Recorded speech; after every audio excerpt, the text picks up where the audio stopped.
தாவேகா தலைவர் விஜய் இன்னைக்கு திருச்சி கிழக்கு தொகுதிக்கு பிரச்சாரம் போயிருந்த போது அங்க இருக்கும் புனித அந்தோனியார் ஆலயத்துக்கு சென்று பிரார்த்தனை செஞ்சிருப்பாருங்க.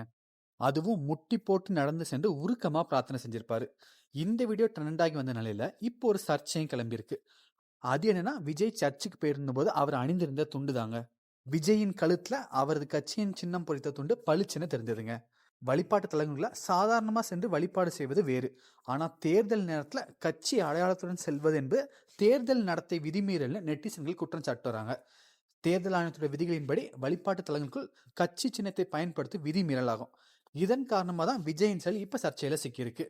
விஜய் கட்சி தொண்டருடன் சர்ச்சைகள் சென்று தெரிந்தே செய்தாரா இல்ல கவனக்குறைவான ஒரு கேள்வி இப்ப எழும்பியிருக்கு.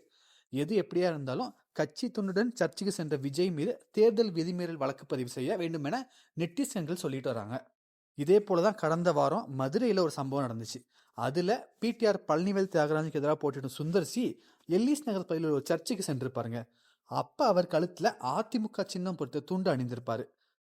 மேலும் மக்களிடம் இரட்டை இலை சின்னத்திற்கு வாக்கும் சேகரிச்சார்.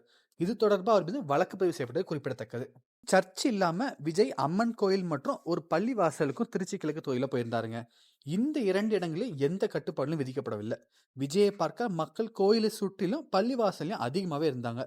இந்த 2 இடங்களையும் அவர் தன்னோட கட்சி சின்னம் அல்லது கொடி பொறித்த எந்த அடையாளத்தையும் அணியவில்லை. ஒரு சாதாரண மனிதராக சென்று வழிபாடு நடத்திவிட்டு திரும்பினாரு.